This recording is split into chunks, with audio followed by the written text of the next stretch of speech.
Well, good evening, Lauren. How are you? I'm good. So excited to be here. Hello, everybody. People are already Hey, blowing up the guys. chat. Oh my goodness. Yeah, we This is love great. this. No, it's great to see so many of you already joining in on the chat. So while we're getting started here this evening, why don't you go ahead and throw where you're listening from in the chat, city and state, maybe what the temperature is if you want to share. I think it was well over 100 with the heat index or real feel here in Orlando today. So it's very hot and summer, and I love it. So feel free if you want to say where you're listening from tonight as we get ready to get started. I see Ohio, Michigan, Nebraska. I see Atlanta, Georgia, Minnesota, West Virginia. Sorry, I was like glitching there for a second. Wyoming, Kansas, Missouri. This is great. So it's great to see all of you joining us this evening for a really special webcast that we are really excited to have this evening. I see Virginia, Pennsylvania, Texas. It's great. So great to see for oh my goodness, my words tonight. Familiar names in the chat. I even see my mom in the chat. So hey, Mom, good to have you join us tonight. Miami, Florida. Great to see so many of you as you join the chat with us this evening. We're going to have a powerful time together in this very special 1-hour webcast. So again, thanks for joining us. So great. Yeah, it was a balmy 97 here in Dallas, Texas today. I love how real feel. Is that an actual term? Is that a weather term, the real feel? Or you always say term? This. So it is. I should show you. You're gonna make me do this. Right? So on AccuWeather, it actually says, if you can see, it says real feel, but it's too blurry. But it says real feel right there. See, my question real feel is 93 degrees right now. But is that like a street term, or are they even like using it? I don't know. What AccuWeather tells me, I don't know. Right, deep here on the weather. Oh my goodness! One of the meteorologists on the line needs to tell me if that's real or not. So. That's right. That's right. Well, we're going to give it just another minute or two before we get started tonight. Again, so excited to see many familiar faces and also people that we don't know. Welcome. If this is your first webcast hosted by Sidewalk Advocates for Life, we do have special guests, David Bereit and Kristen Hawkins, joining us for a post Planned Parenthood defunding discussion.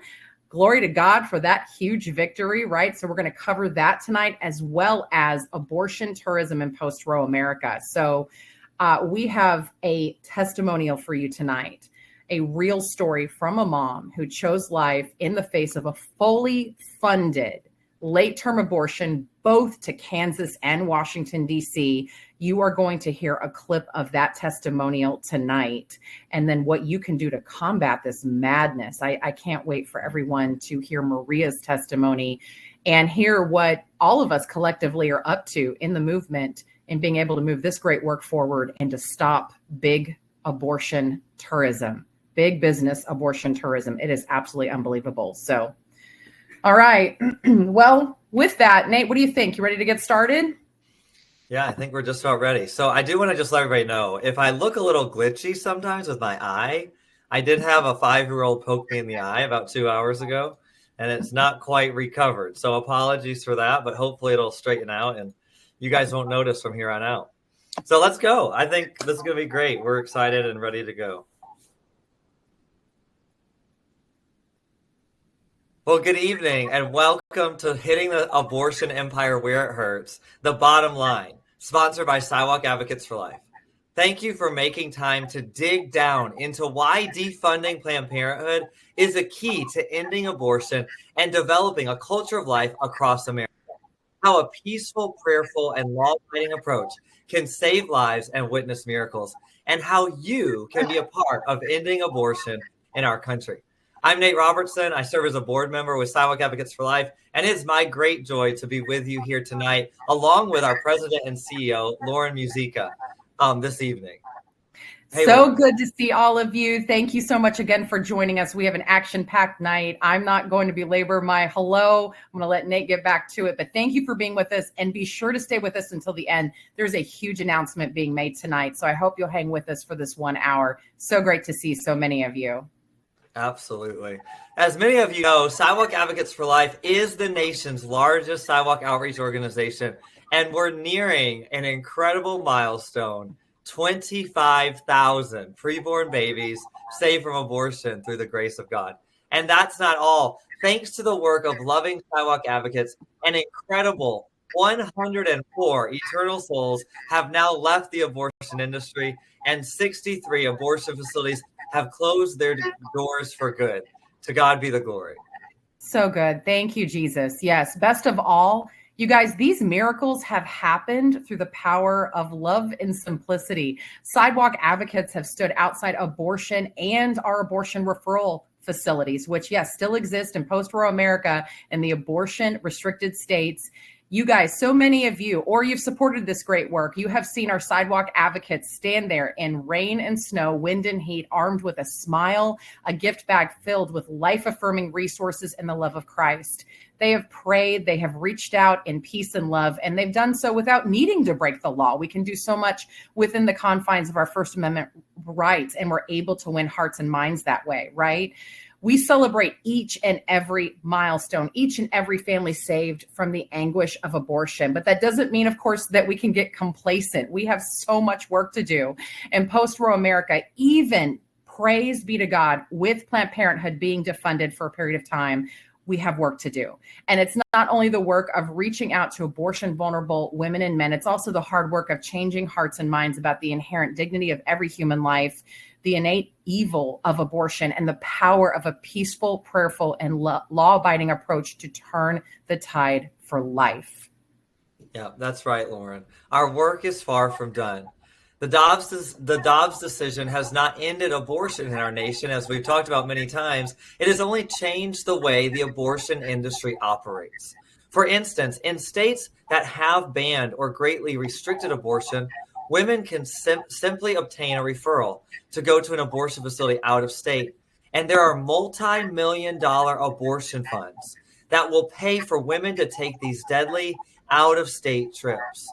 The peaceful, loving outreach of Sidewalk Advocates is desperately needed in every community, whatever the legal status is of abortion, to provide life-affirming resources to women in crisis and to make abortion unthinkable, one woman, one family, and as I like to say, one generation at a time. Here are the three things we're going to cover tonight. How defunding Planned Parenthood will impact abortion in our country. Number two, how we can combat the million-dollar industry of nationwide abortion tourism. And number three, how you can be a part of life-saving solutions, helping moms and saving lives right in your own backyard. And you're going to want to wait to stay to the end, as Lauren mentioned, as we will be having a huge announcement at the end, a game-changing opportunity you'll be given to save lives and counter the abortion industry like never before. So be sure to stay with us. Give us this hour, and we'll give you the vital information you need to realize the dream of an abortion-free America. With all of that in mind, let's kick things off with a word of prayer, if you would pray with me. Dear Lord, thank you so much for the opportunity that we have to join together tonight with people literally across the nation and could even be across the globe, as we talk about how we continue to move forward on the issue of life in America and how we see abortion become unthinkable in America, in each one of our communities, our cities, our counties, and our states. God, we thank you for the Sidewalk Advocates for Life that are out on every sidewalk across America, or virtually every sidewalk, doing the great work that they do each and every day, seeing lives changed and hearts changed on the issue of life. Thank you for the nearly 25,000 babies that have been saved, the over 100 abortion workers who have left the industry, and the over 60 abortion facilities that have closed for good. May you continue to elevate the issue of life across our country until the day when abortion is truly unthinkable in every heart and mind. Thank you for this evening. May you bless our presenters and all of those who are in attendance, and may you bless the efforts of Sidewalk Advocates for Life and every other pro-life organization that is working to see abortion end in America. In Jesus' name we pray. Amen. Amen. Thank you, Nate. And now let's get down to it. Lauren, you can go ahead and take it away. Yeah, well, again, so good to see all of you. And I hope you all will keep putting your thoughts in the chat as we go tonight. We'd love to hear from you. Keep the conversation going. It's so important that we do this together, right? As we all know, the pro-life movement has been calling for the defunding of America's abortion empire, Planned Parenthood, for years. Because the fact of the matter is, we have been funding this giant for way too long. We've been subsidizing with our tax dollars this organization whose primary focus is aborting preborn children, killing our nation's future. Planned Parenthood's most recent annual report containing information on services provided in 2022 to 2023 reveals some staggering numbers. I'm going to go ahead and rattle some of these off. Prepare to have your mind blown if you do not know this information. In that time span, Planned Parenthood performed a record 402,230 abortions, an increase of 2% from the previous fiscal year. More than 97%, guys, hear what I just said. More than 97% of the time, women seeking help related to pregnancy at Planned Parenthood, that means every pregnant woman who darkened the doors of a Planned Parenthood was sold an abortion rather than any other option, prenatal care, care for a miscarriage, or information about adoption. In fact, for every adoption referral, Planned Parenthood performed 187 abortions. Wow. And analyzing information from Planned Parenthood's annual report since 2013, prenatal services are down 63%. Total cancer screening and prevention services are down 54%. And breast exams are down 61%. Guys, Planned Parenthood doesn't even have a mammogram machine. These are manual breast exams, and they're not even really doing those. I'd love to take a moment to bring into the discussion Kristen Hawkins. She's the founder and president of Students for Life of America. She has been on the front lines of this battle as well, and she's going to be sharing with us a little bit more about this victory to defund Planned Parenthood. Hey everyone, it's Kristen Hawkins, president of Students for Life of America and Students for Life Action. You know, since I launched Students for Life 19 years ago, seeing Planned Parenthood defunded has been a strategic battle that we've been honored to engage in at the pro-life generation. In fact, I remember hosting the first ever defund Planned Parenthood rally with leaders like Alveda King and Dean Nelson, and then Congressman Mike Pence, who was the first congressman to author a bill to say Planned Parenthood should never get a dime of our taxpayer dollars. I remember fundraising for the interns to come into our office to do the first undercover investigations of Planned Parenthood. Lila Rose and James O'Keefe, but then Lila spun off Live Action and released those videos. We've been at this a very long time. And so I think it's been exciting for this pro-life generation to see once again something that folks said was impossible actually happen, and to see how God is working through the pro-life movement.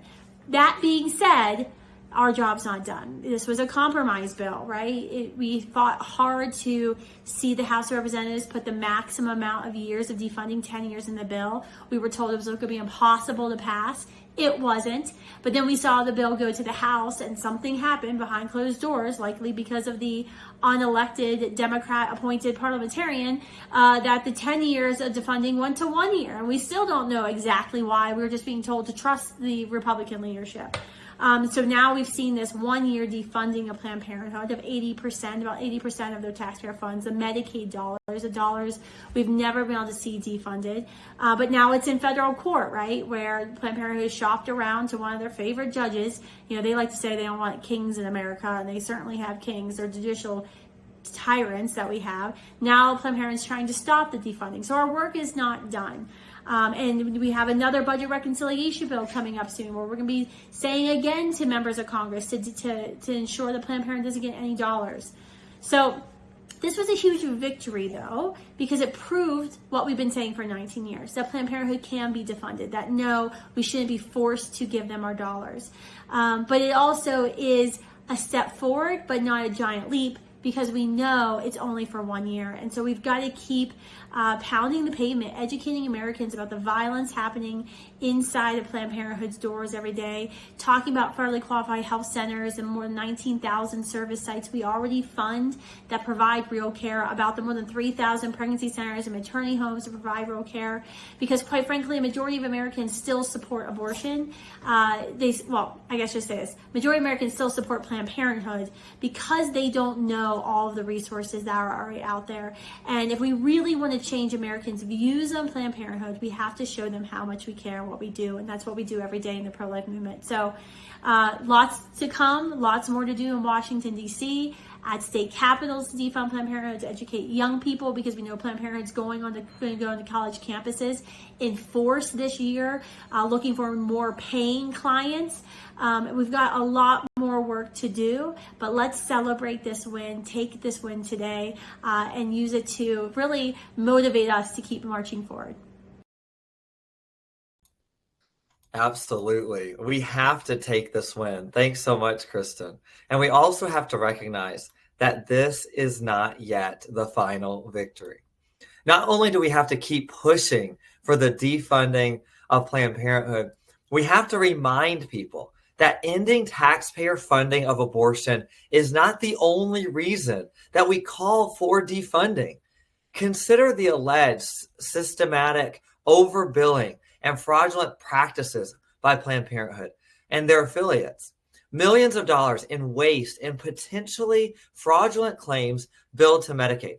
Of course, we are all familiar with Planned Parenthood's approach to sex education, which not only encourages promiscuity, but also risky sex practices, even among minors.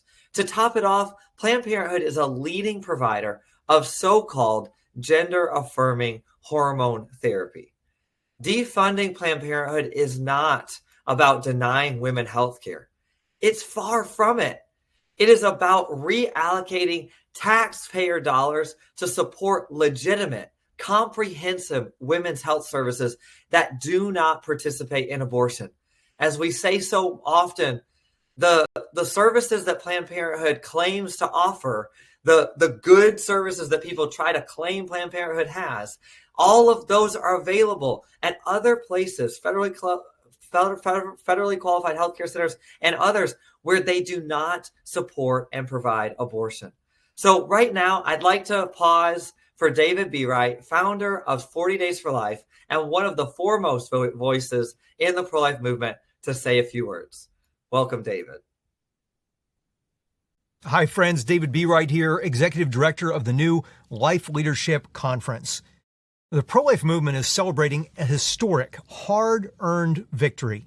Thanks to unprecedented strategic coordination, focused and unified messaging, and orchestrated grassroots mobilization, Congress has officially defunded Planned Parenthood and other abortion providers in this year's federal budget for the very first time. Now, this didn't just happen by accident. It took an entire movement coming together across organizations, across disciplines, across the country, with one voice, one mission, and one unshakable resolve: to stop forced taxpayer funding of Planned Parenthood and other abortion providers, and to protect women and children from further harm. Now, some might ask, what difference does just 1 year of defunding actually make? Here's why it matters. Planned Parenthood stands on a three-legged stool: government funding, private donations, and customer revenue. This victory kicks out one of those legs, more than $500 million in taxpayer dollars. Even for a single year, that weakens their power structure, it damages their brand, and it signals a turning tide in our culture and politics. But we cannot stop here. If we truly want to take down the abortion Goliath, we have to go after all three of those legs. First, we must make federal defunding permanent and expand it to state and local levels, where tens of millions more in taxpayer dollars still flow to the abortion industry. Second, we target Planned Parenthood's private funding pipeline, educating corporations, foundations, and well-meaning donors about the harm they're unfortunately enabling. When they finally see the truth, they will finally stop writing the checks.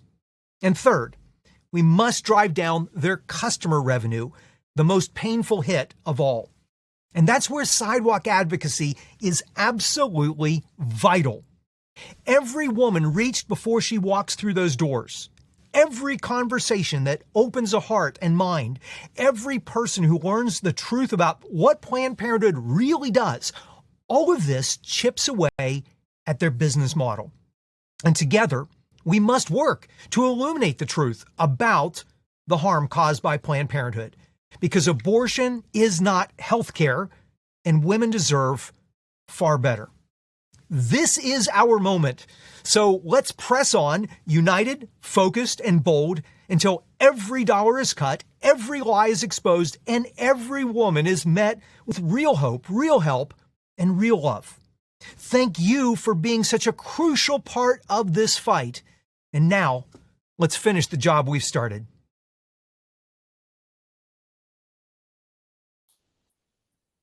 Lauren, you're still on mute, so go ahead and turn your audio back. Oh, thank you. I was just saying, wow, thank you, David. I mean, what a powerful message for such a time as this, right? And I hope everybody takes that to heart, that progress is being made. But again, he just hits the nail on the head. We got to finish the job that we started. We have to counter the abortion industry on every possible front. And with that, I want to go ahead and move to a story that is going to absolutely blow your mind, open your eyes, I believe, open the eyes of the culture once they hear this full testimonial to how the abortion industry is perpetuating lie upon lie, how they're continuing to harm women, even paying women to have abortions, all under the guise of care, no matter what.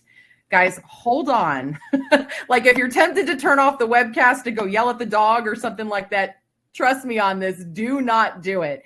This is going to absolutely rock your world as it did mine. I lived part of this story, but I can't make any of this up. This is profound here.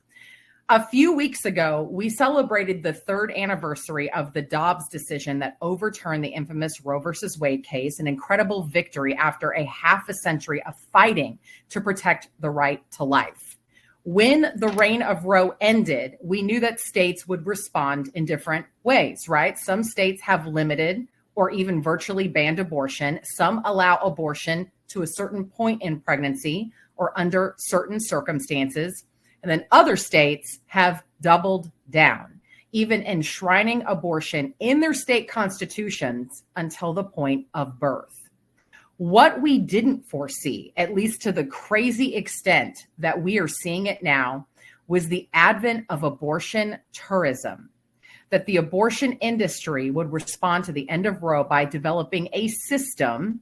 I mean, they had this at the ready as soon as Roe was overturned. They have a system in which their facilities refer women out of state, sometimes sending them hundreds of miles away to get an abortion in a state that not only offers legal abortion, but may also offer late-term abortion. And it is fully funded, completely paid for.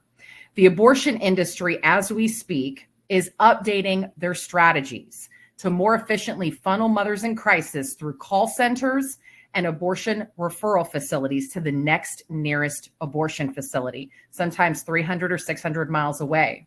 We've got abortion centers suddenly dotting the border of pro-life and pro-abortion states, while news of mail-order abortion-causing drugs and mobile abortion pill dispensaries increase. And abortion funds are accumulating millions of dollars to offer women in an effort to persuade them to travel, sometimes hundreds of miles away, again, to abort their babies.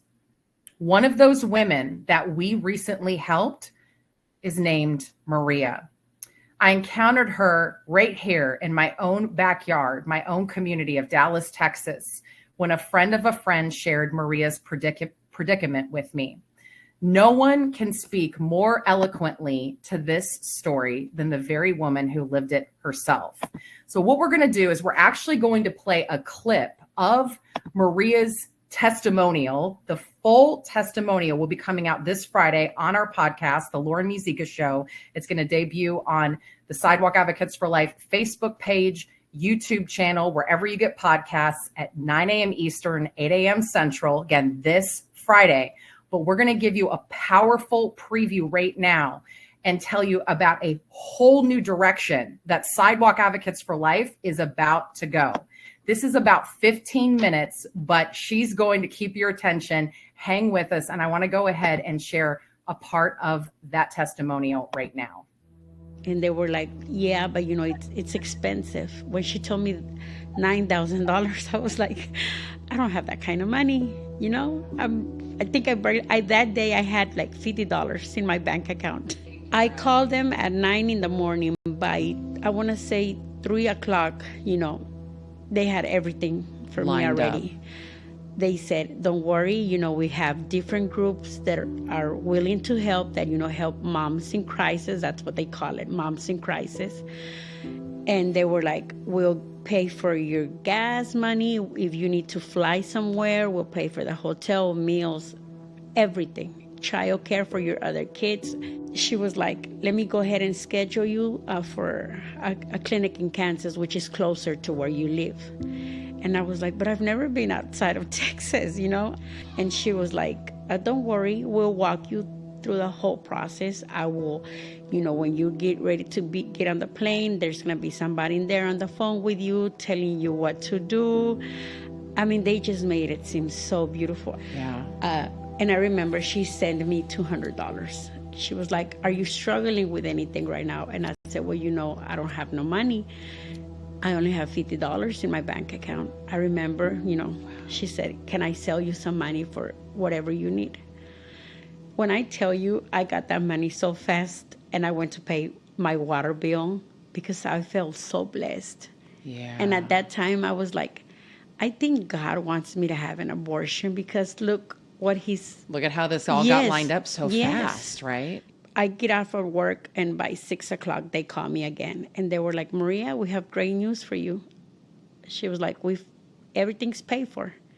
Everything. You don't have to worry about nothing. And tomorrow in the morning, you're going to get another $400 deposited into your bank account. I even told my kids, I was like, what do you want to eat today? Right. We're going to have a good meal tonight, right? Wow. And I remember my son, you know, my son just looked at me and he was like, what is this for, Mommy? I said, don't worry about it. I said, don't worry about it, because nobody knew that I was pregnant. All that happened Monday. Tuesday, I go back into work, and, you know, I get another phone call from them saying, do you know how far along you are? I was like, I'm guessing, you know, I kind of gave them a guess estimate, yeah. And they were like, well, we need to get you in here fast because, you know, Kansas City only has a certain limit of, you know, months that you can be pregnant to do the abortion. I told them that to give me a couple of hours so I can talk to my manager and, you know, see if I can be out. I talked to the manager. I gave her a whole story of, you know, why I needed to be out for 3 days. And they were like, okay, yeah, you can be out. I called them because the lady, she told me to see her as my counselor, as my friend. Whenever I felt bad or was having a bad day, you know, I could always reach out to her. So she became very close to me. I would call her at the middle of the night and telling her, please don't forget about me. Please don't forget, you know, that you have me on the list for the abortion. And she was like, no, we have everything ready. She was like, I'm here for you. And like I said, you know, at that time, she made me feel so loved. Yeah. And that I wasn't alone and I wasn't going to be judged. That's what she made me feel. Yeah. You know, so then Thursday morning she calls me and she's like, we have everything ready. She's like, are you driving up here or are you flying? I was like, no, I've never been on an airplane. I'm not getting on one right now. So she was like, okay. She's like, we'll send you $300 for gas money. She's like, if you don't use it all in the gas, you can use it for whatever else you want. Friday morning, I get up at 2 in the morning, and I told my kids, I said, don't ask where I'm going. Mommy will be back, hopefully Sunday afternoon. I pack a bag, and I hit the road by myself. Drove almost 10 hours. I was crying the whole time. Why were you crying? You know, Lauren, because deep down, I didn't want to do it.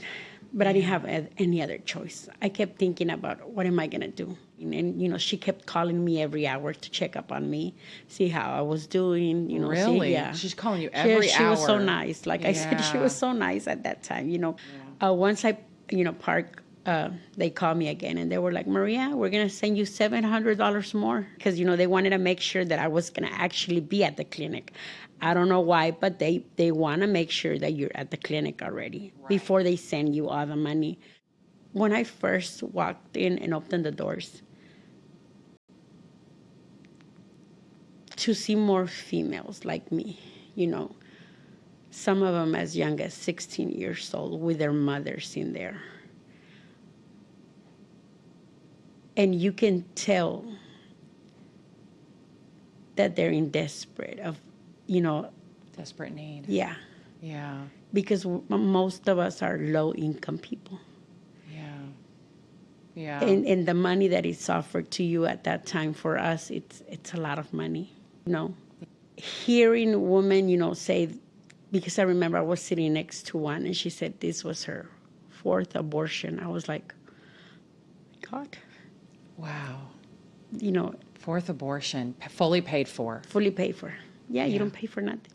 So they had everything lined up for you. It was beautiful. Gas money, hotel, meal money, a counselor, right? Everything. Yeah. Everything. I was so anxious to get called back there. I remember they called my name and one of the nurses was like, you know what, we need to do an ultrasound. I was like, okay. To see how far along. Yeah. So they do the ultrasound. And I remember the nurse, she stayed out of the room for like 30 minutes. I was so anxious to get it done already. I was like, what is taking them forever? Come on. They go out, 2 doctors come in the room. One of them was actually pregnant. I remember her so well. She was, I want to say she was like 8 months pregnant already. And she was like, I'm sorry, sweetie, but we can't do the abortion because you're too far out. And I was like, no, you don't understand. You need to do it. Yeah. I don't have a choice. You need to do it.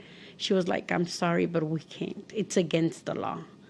And I was like, no, you don't understand. I can't go back to Texas and still being pregnant. I was like, no, let me call my counselor first.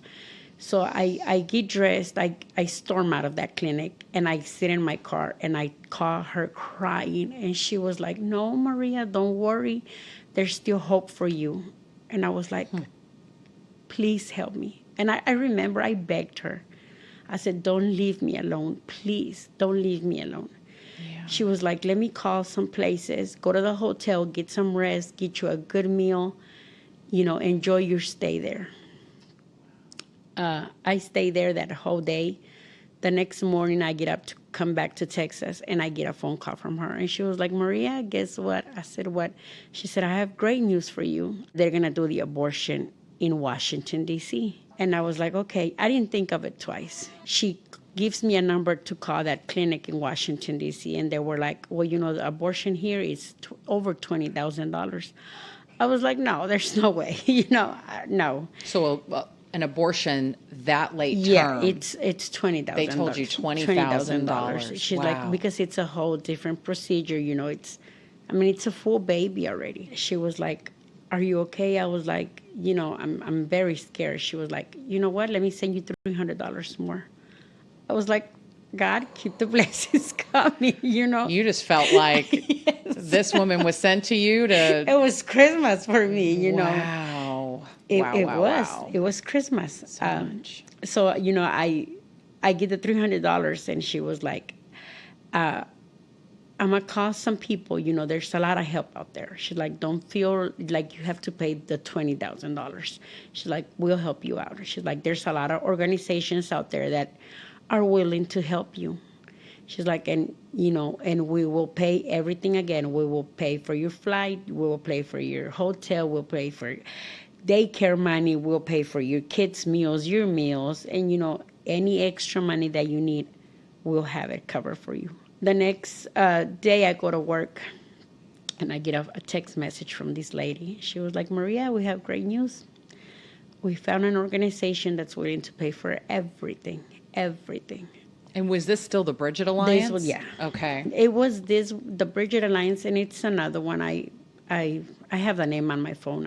I forgot the name, but it was two of them that were willing to pay for everything. You know, and she was like, this time you can't drive. We have to get you in an airplane.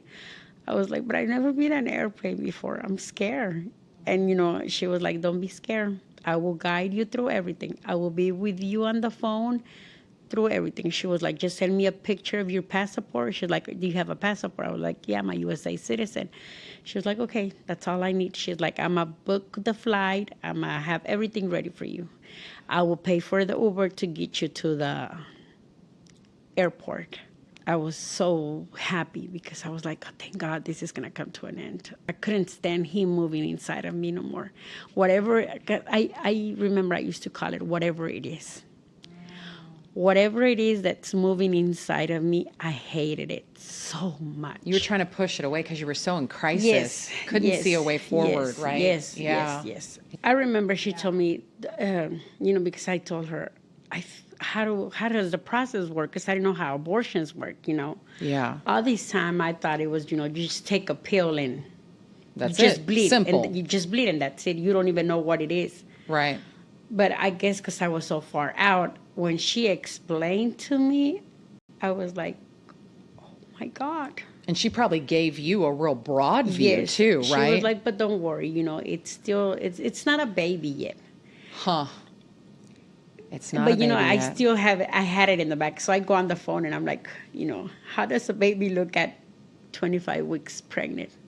Well, I see the picture. That's a full baby. Yeah. That's a baby. Baby's just gaining weight at that point. That's a baby. Yeah. I go on TikTok and I, you know, see how they do late term abortions and I'm like, wow. It's a bigger deal than you thought. Oh my God, yes. Because I think what the world is told is, like you said, it's a pill or a simple surgery, and it's almost like out of sight, out of mind. You go through it. She was like, you're just going to bleed for a couple of hours. You might have some pain, but you take Tylenol, take Advil, and it will go away. And she's like, well, Maria, we're going to deposit $200, you know, just for whatever you need again. I was like, okay. She's like, and your flight for Washington, it will be booked for Sunday night. So, you know, that whole week, Monday through Sunday, you know, I was having money coming into my bank account. Wow. Uber gift cards, Uber Eats, you know, Uber gift cards for my kids. So, you know, that whole week we were buying food. But she made it sound very simple, mundane. Very easy, you know, like it wasn't a big deal. Right. Like it was normal to have an abortion. This late, too. Yeah. And what you're seeing on the internet is actually telling you something a little bit different, that this is much bigger, much more involved, much more impactful. In one side, I had this lady, you know, that offered me everything. And I knew if I went to Washington, I was going to get more money out of it. Because from Kansas, I already got over almost $2,000. So I was like, if I go to Washington, they're going to go up on the money. Yes. Yeah. So I was like, what else do I want? This can help me out a lot right now. So I go into work and I have the sweetest parents at the daycare. One of them, you know, she looked at me and I had just finished crying. I don't cry in front of the kids. I don't cry in front of the parents. She's like, Miss Maria, are you okay? And I was like, yes. She's like, are you sure you're okay, Miss Maria? And I was like, do you have a minute? And I was like, can I tell you something? But please promise you're not going to say nothing. You know, I was like, I'm pregnant. She was like, excuse me? I said, I'm pregnant. And she, you know, the first words that come out of her mouth are, congratulations. I said, no. I said, it's not that kind of pregnancy. She's like, what do you mean it's not that kind of pregnancy? I said, it's not a pregnancy that I want. When I told her, I said, but I want to have an abortion. And she was like, excuse me?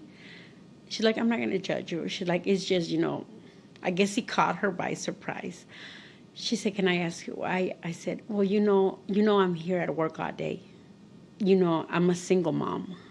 She's like, I love you, Miss Maria. I said, thank you so much. And she gave me a hug. She gave me a big hug, and she left. And I had already the kids down for nap, and I was, you know, sitting down cutting the work for the next day. And I get a phone call, and it's like, she said, Miss Maria, I'm sorry to bother you. Do you have a minute? I said, yeah, the kids are down for nap. She's like, can I give your number to somebody just in case? I said, yeah. So, that afternoon, I get a phone call from you. So what people don't know is that this mom at the daycare talked to my sister-in-law, who knows what I do, which is helping moms facing unexpected pregnancies or in crisis, right? And then I got your phone number, and she said, will you talk to Maria, right? So nap time. So what do you remember about that? I don't know if you remember that I was crying, that I told you, oh my God.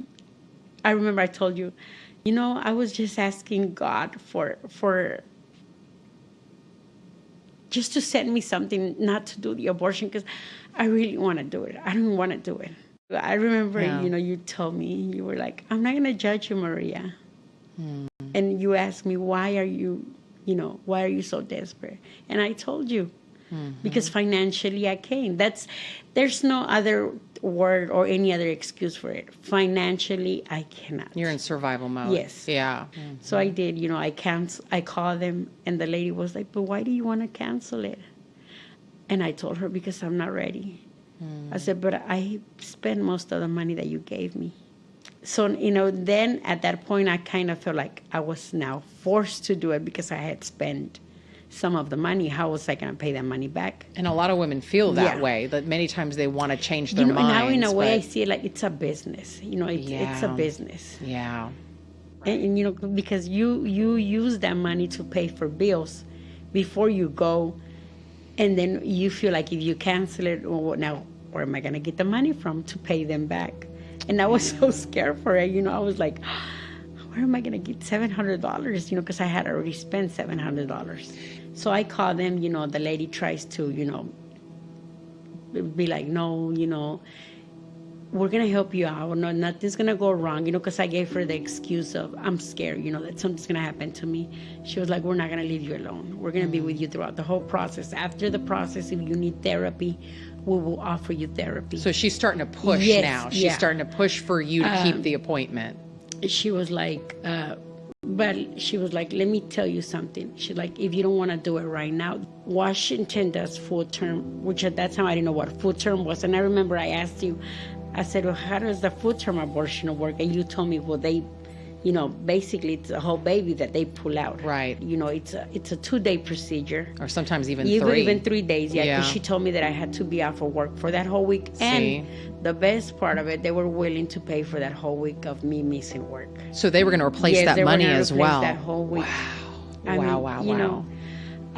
She was like, you're going to go in, we're going to do a check on you, and then, we're going to inject you something to stop the heartbeat from the baby. That's the digoxin. I was like, oh my God.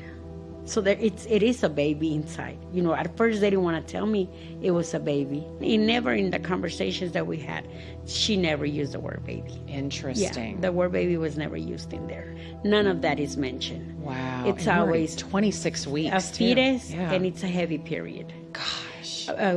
It's really bad cramping, but that's about it. Goodness. But the words baby are never mentioned, none of like heartbeat, none of that stuff is mentioned. They use other words for it.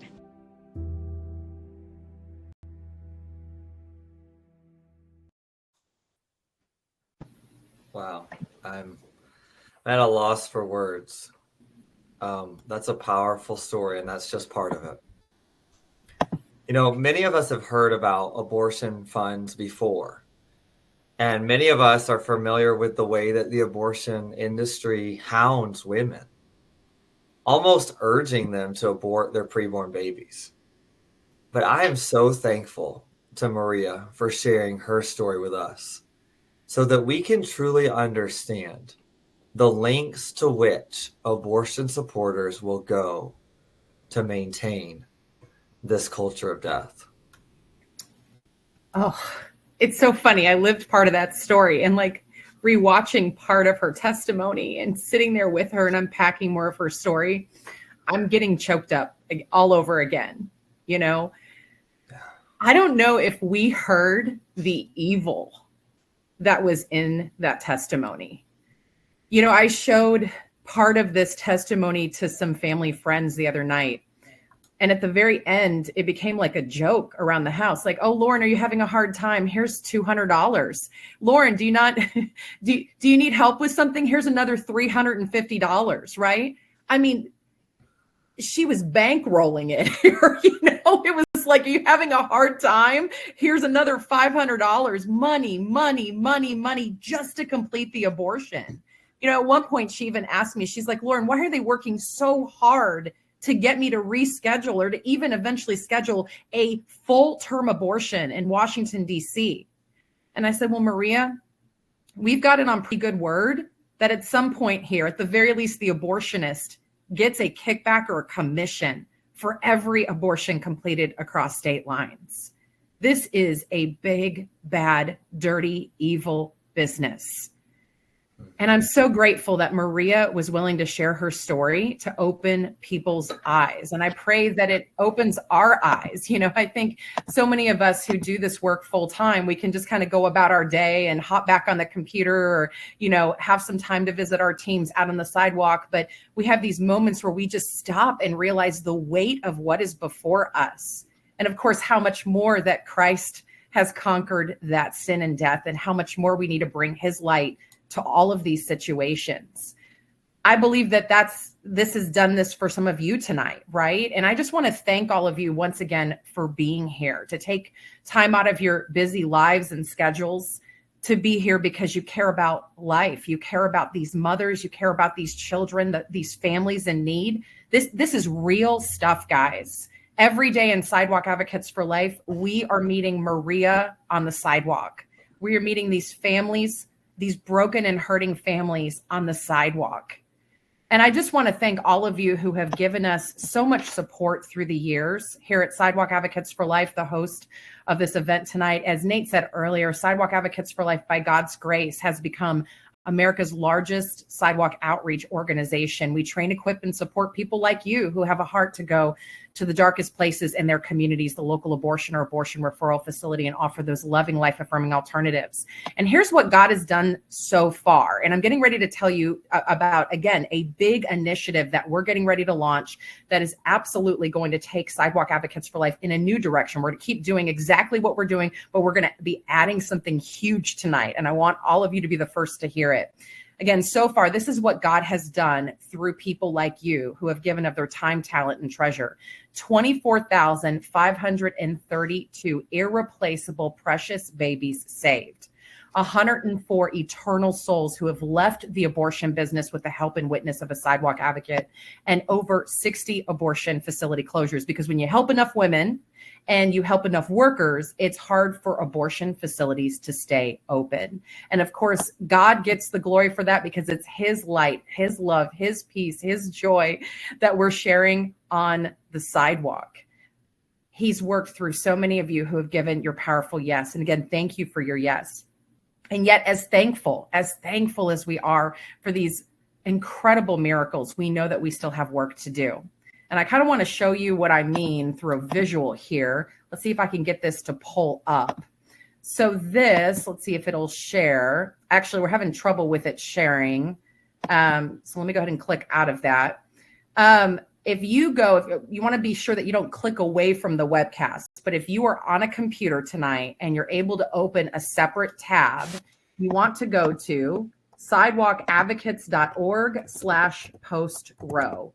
And I'm going to go ahead and open it with you as I'm talking here so I can tell you exactly what you're going to see. You're going to see something that comes up that says, "To God be the glory," a message from Lauren. This is the video we posted right after Roe versus Wade was overturned. And then if you scroll down, you will see a map that says abortion in a post-Roe America. I believe there's maybe a couple of small updates that still need to be made here, but for the most part, it is right on point with exactly where we sit at this point in history. And when you look at this map, a lot of times we tend to see states as red and blue, politically, right? We used our own branding color. So in this case, what I tell people is that the deeper the blue, the greater the peace in the womb, right? So these dark blue states are states that have a total or near total ban of abortion in effect. We've got some light blue states that are somewhere kind of in the mushy middle. We've got green where we have legal action pending. And then yellow is like the big warning sign, right? And it is where we have abortion many times until the point of birth. It's apparent in states where abortion continues to be legal that abortion rates are rising. In fact, abortion rates are up across the nation as a whole. The most recent data from the Society for Family Planning's We Count project show that there were 1.14 million abortions in 2024, up from 1.05 million in 2023. Thanks to Maria. And guys, it wasn't until I experienced Maria's story firsthand that I saw why I believe abortion numbers are so high in post-Roe America. Yes, mail order abortion causing drugs.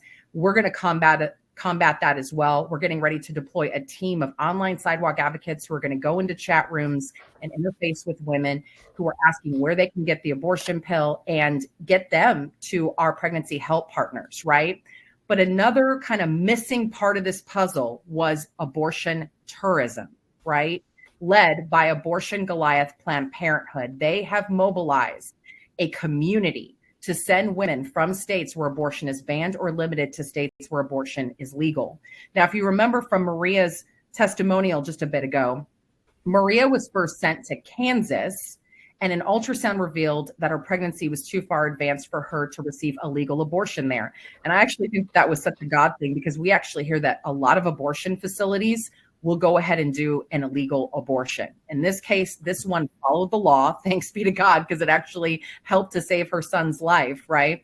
But the abortion fund then, so they keep in mind, they spent thousands of dollars to get her to Kansas. She finds out that they can't do the abortion. She calls back to the abortion fund, and they go ahead and set her up within a day or so, like a day or two, right? For a fully funded late-term abortion in Washington, D.C. This is a $20,000 late-term abortion. Absolutely unbelievable, Nate. Yeah, it's outrageous, and it's mind-blowing, and it's unbelievable. It's every word you could think to come up with of just how outrageous it is. But what it shows us clearly is that our pro-life work is needed now more than ever before in every state of the union. We cannot stop our mission of serving moms in crisis, saving the lives of preborn children, and ultimately making abortion illegal and unthinkable. Our goal is to walk with women and families who are in desperate need of loving support, just like Maria was. And right now, there are far too many people feeling isolated and alone, just like she did.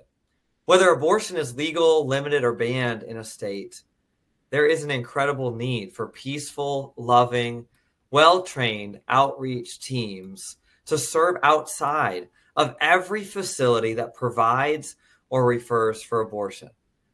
Lauren, I bet you have another story that could really bring this point home. Yeah, right around the time that I was interfacing with Maria and helping her, I was on the sidewalk with a couple of our national team members in Colorado, and we met another Texas woman who had been bused from Houston, Texas. So 15 and a half hour bus ride from Houston, Texas to Boulder, Colorado to take the abortion pill regimen. We offered her everything that we could. And even offered to cover her travel back home and everything that she needed. Now, guys, I had in the back of my mind, as I'm offering this, I'm thinking, oh my gosh, I've got to fundraise for everything that we're going to need to provide to her to get her back home, to counter the abortion fund, to get her into a place of safety. And I just remembered thinking, gosh, I wish that I had had a fund at the ready, like something to offer her, right? That physically showed what I was saying, because it was my word against the abortion facilities at that point. What is so heartbreaking is this mom did make the decision to take the abortion pill, to start the abortion pill regimen. And that abortion clinic and the abortion fund cared so much about that woman that they put her back on a bus a day later, bleeding 15 and a half hours away. And she had to go to the emergency room twice, not once, but twice. You know, as many of you know, the Ethics and Public Policy Center recently released a report indicating that nearly 1 in 9 women who take the abortion pill regimen will experience a serious complication. This is evidence that we've been seeing for years on the sidewalk. And it just breaks my heart to think about this woman who, yes, told us that she actually really didn't want the abortion, but she was overwhelmed by financial difficulties. That was the number one thing. It quite often is the number one thing for women that we meet at the abortion facility. And she was swayed by what her boyfriend wanted. He wanted a music career. He wanted to be unencumbered by the child that he had helped to conceive. Unlike Maria, who was surrounded by our community of support here back in Dallas and who felt empowered to change her mind and choose life for her child, this woman felt so alone. I let her know, I've got family in Houston. I'll line up whatever she needs, right? She had the desire to have the baby. She's alone, got a boyfriend by her side, but he's just physically there. He's not really giving her any support. She has all this anxiety about finances. And it just hit me that if we really want to put our money where our mouth is, to truly support women, to truly empower them to choose life, if we want to counter the abortion industry's insidious methods, we too have to have a fund, right? To deploy help when women need it. Because one of the biggest things that Maria said to me is she said, where is everybody? She said, I called Planned Parenthood. I had everything financially lined up that day within hours. We hadn't even completed a business day and it was there waiting for us. And yes, she eventually got connected to a pregnancy center. But remember, Maria didn't really know about any of this. If she had been across state lines, what good is the local pregnancy center really going to do for her, right? There needs to be a bridge of support to get her back home or to cradle women as they're in that valley of decision. And that's why, having walked with Maria through this journey and seen everything firsthand, even including the emails that she was sent, the phone calls that she was getting, the fact that she had to block these numbers, oh my goodness, it just really hit me how much more we need to be showing up for these women, to have something at the ready, to, if we meet them on the sidewalk, to get them back home and to set them up with pregnancy help services, a bridge of support so that they're not dropped by the abortion facility or the abortion fund right there on the sidewalk as they get ready to choose life, right? Because they're scared. They're thinking, how am I going to pay back this money? What am I going to do? And if we're able to come in as a people of God, as a people of faith and light and hope and love, and we're able to say, you know what? Here's Maria's fund. That is what Maria's inspired. We are getting ready to launch the nation's first rapid response pro-life fund, the last missing piece in a successful fight against the abortion industry in post-Roe America. I just keep thinking, what if Maria's fund had already been in place when I met that woman on the sidewalk in Colorado? Like if I've been able to hand her something physical that says, here's Maria's fund, here's everything that we're going to cover. We'll be able to cover some of your lost wages, childcare, whatever it is that you need, right? Yes, we'll have prescribed guidelines for it. Yes, we'll teach our sidewalk advocates how to screen and how to distribute these funds. Absolutely. But this financial support to ease a woman's mind as she wants to change her mind quite often, but feels trapped by all the money that the abortion industry has lavished on her. Again, this is so paramount that we provide this. So when a sidewalk advocate encounters a woman before she invests the time, energy, and money in crossing state lines for an abortion, this advocate, our sidewalk advocates, need to have every tool to meet that woman's needs to empower her to choose life.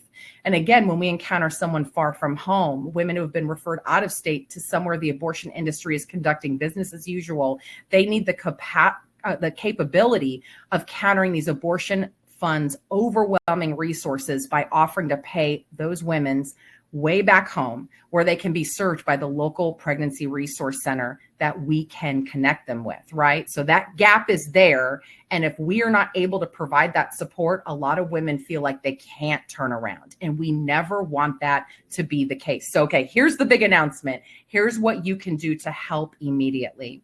We had a generous group of ministry partners inspired by Maria's story, and they've come together to offer us a bonus matching challenge to launch Maria's fund. This fund is going to help the Marias of the United States who are scared, who feel alone, who don't know what to do, and who need not a handout, but a hand up to the abundant life that God wants to give them.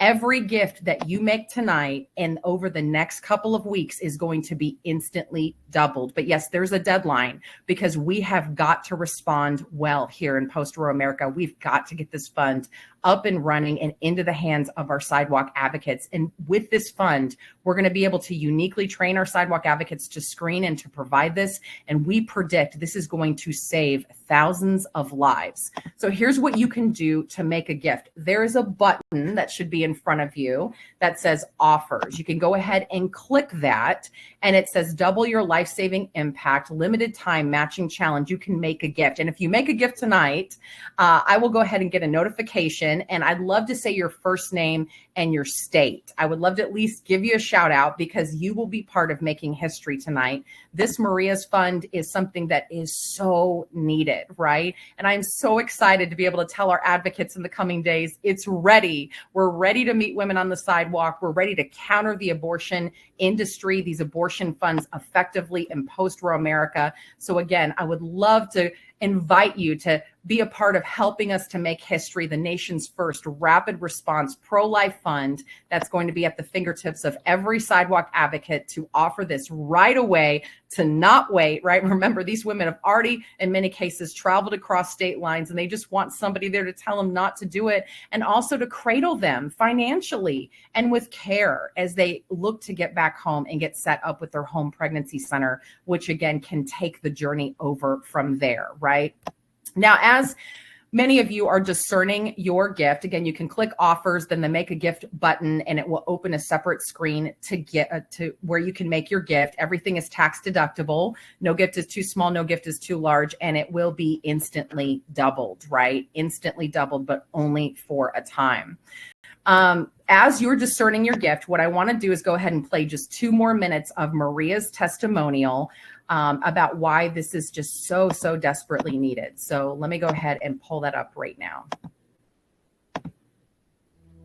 When you survive day by day, when you struggle to put food on the table for your kids, when you struggle to pay rent, you know, I had a car that, you know, I got picked up because I couldn't pay for it. That's how you make these decisions of having an abortion. I'm a single mom. I worked 60 hours a week. I worked from 6:30 to 6:30. Paycheck by paycheck, you know. When I found out I was pregnant, that was the first thing that came into my mind. You know, I wasn't worried about what other people were going to think or if I was going to be judged. The main thing in my mind was, how am I going to survive? I'm barely making it right now with 2 that are already grown. I can't bring a little one into the world, you know. That was the first thing that crossed my head. Maternity leave. I have to be out of work. How am I going to pay my rent? How am I going to pay my groceries, my car note, everything? That was the only thing on my head. Survival mode. You're in survival mode. You were just in the situation where you're like, wow, I am already 6 months pregnant and I am barely making it now. And so the idea of adding another child to the family was just so overwhelming, right? I went to Walgreens and I got 3 pregnancy tests. When I saw them, they came out positive. I screamed, I cried. Next morning, I wake up and I get on Google and, you know, start looking for abortion clinics. I didn't know they were illegal here in Texas.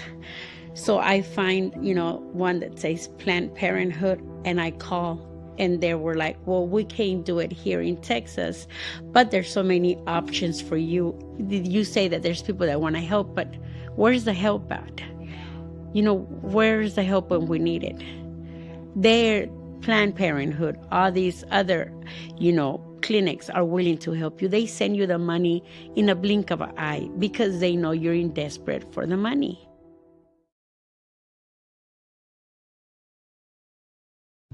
Unbelievable, right? Just, where's the help?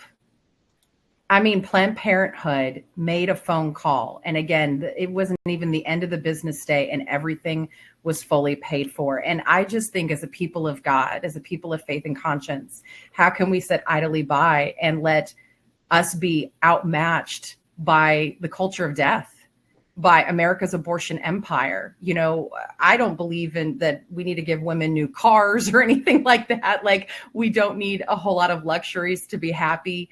But this is a woman who had her car repossessed, who's living paycheck to paycheck, that sometimes is scared she won't be able to put a sufficient meal on the table for her other two children. Like, we all have been so blessed. Can we not help with at least that? And then we have life and truth on our side. And all we need to do is cover those basics. That's what happened with Maria's. We just covered these basics for a small period of time. And this precious mother chose life.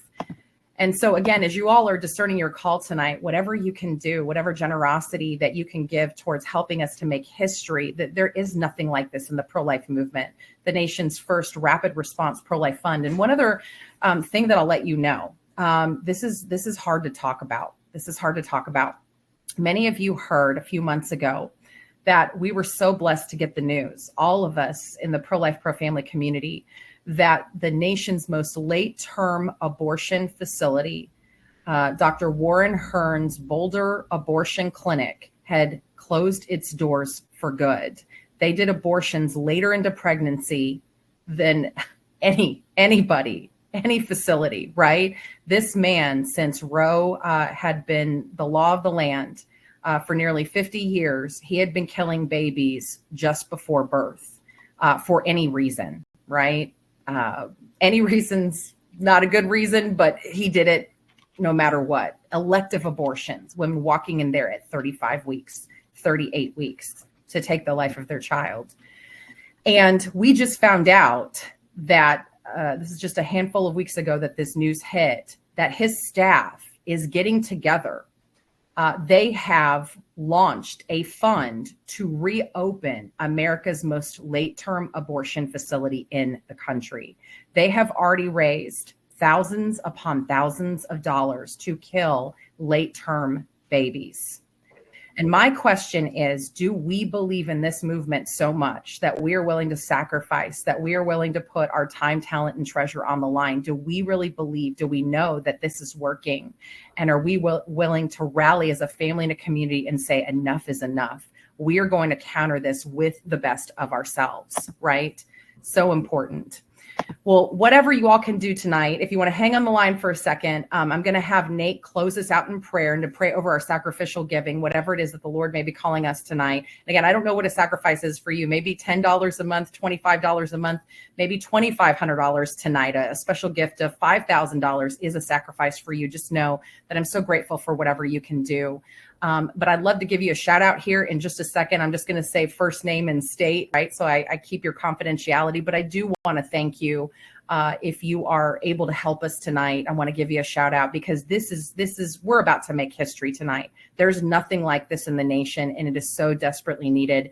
We're the ones that are meeting women on the sidewalk when they've traveled such a great distance, and we have the greatest opportunity to shut abortion tourism down through the power of love and truth first and foremost, yes, but also because the people of God, we have been so blessed, and we know that we can give of some of that blessing to other people so that others may live. And there's really no greater gift than the gift of life, right? So with that, Nate, will you go ahead and lead us in a prayer? And then I'd love to give some people a shout out.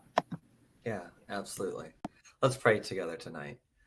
Dear Lord, thank you so much for the opportunity to be here together tonight, to hear these powerful stories from Maria, as well as special messages from Kristen Hawkins and Bereit. God, may we be more and more empowered and emboldened to do all that we can to help abortion become unthinkable in our local communities and beyond. May we be more resolute than ever before to keep fighting and to not give up. May we be more committed to listening to your voice as you call us to do our part, whatever that is. And God, tonight, right now, as many are discerning a gift to Sidewalk Advocates for Life for Maria's Fund, that you would speak to them, and that they would listen and that they would obey as to what you are calling them to do tonight. God, we pray that you would continue to bless the efforts of Sidewalk Advocates for Life and so many great pro-life, pro-love, pro-family organizations across America, and that you would continue to get all the glory for all the great things that are being done. We, again, just thank you for this evening. We thank you for this time together. We thank you for Maria's story and for the life of her son. God, we thank you for the nearly 25,000 that have been born today because of Sidewalk Advocates being on the sidewalk of abortion facilities at the ready, well-trained, peaceful, loving, to provide life-affirming resources in their local community. Help us tonight and in the days ahead to continue to fulfill the mission that you've called us to help everyone that we can right where we can in their time of need. And may this special matching challenge tell us even further to help us to accomplish that goal. God, thank you again for all that you're doing. And we just give you all the honor, the glory, and the praise. In Jesus' name, amen. Real quick, I'm going to tell you all how you can access the full testimonial of Maria's story. So I sat down with Maria for over an hour, and then there is a part 2 that will be coming out a week from this Friday. So this Friday, 9 a.m. Eastern, 8 a.m. Central, you will get to hear Maria's full story. Here's where you can access that. And by the way, I'm seeing in the chat that some people are having trouble clicking on the opportunity to make a contribution and have it instantly matched towards the matching challenge for Maria's fund. I went ahead just now and put that in the chat. It's sidewalkadvocates.org/donate. I am going to read first names and states here in just a second, so hang with me. So this Friday, 9 a.m. Eastern, 8 a.m. Central, on the Sidewalk Advocates for Life Facebook page, if you want to watch the video version, it will be there. It will also be on the Sidewalk Advocates for Life YouTube channel. So those 2 places you can view the full video interview, the 1-hour interview with Maria. And then the audio will be posted to wherever you get podcasts, right? So we're on Podbean and Amazon and Apple and all of that. You just go ahead and look up the Lauren Muzyka Show. That is the Sidewalk Advocates for Life sponsored podcast. It is the Lauren Muzyka Show. So again, sidewalkadvocates.org/donate to contribute to Maria's fund only for 3 weeks. Do you have an opportunity to have it instantly doubled, including tonight? And if you give tonight, I would love to give you a shout out. Nate and I definitely want to thank you for contributing to this huge historical effort, right? So let me go ahead and read off some names here. Let me go ahead and thank, I'm sorry if you can hear my dogs barking in the background. We've got Jane, and oh my goodness, it's not showing me the state, so I might just have to say first names. So Jane, thank you for your very generous gift. Huge blessing. A huge thank you to Aaron. Aaron's been a longtime supporter of ours. Aaron, that's very generous. It is a huge blessing. Thank you so much. Again, sorry if y'all can hear my dogs howling in the background. The dogs are excited for the Matching Fund Challenge too. My dogs are pro-life. That's right. So then we've got Dorothy, who made a gift tonight as well. Dorothy, thank you for being with us. Really a blessing. Robert, thank you so much. Such a great blessing. Really appreciate you as well. Mary's been with us for a long time. Mary, thank you for contributing to this and helping us to make history. Huge blessing.